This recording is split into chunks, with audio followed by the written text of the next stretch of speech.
అది ఒక సాయంత్రం.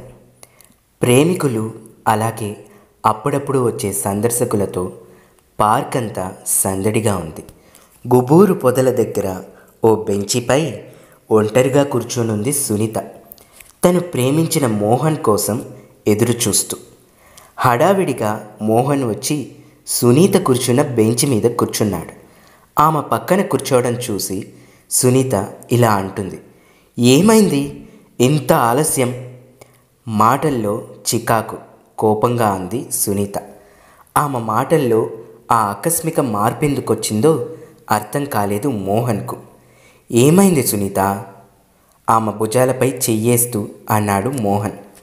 మునుపటిలా అతను చేయి వేయగానే ప్రతిచర్యగా అతని భుజంపై తల ఆంచాల్సిన సునీత ఈరోజు అలా చేయలేదు.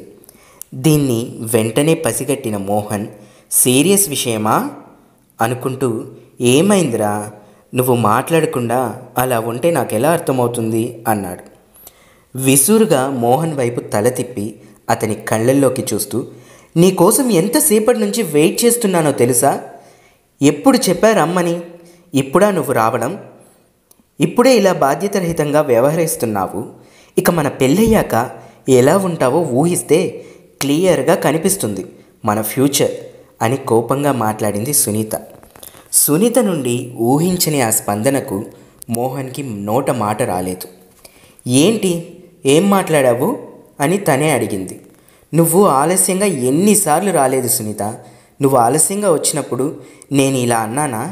వచ్చేటప్పుడు కాస్త ఆలస్యమైంది అని మెల్లగా అన్నాడు మోహన్. తిరిగి అసలు విషయం ఏంట్రా అనునయంగా అన్నాడు.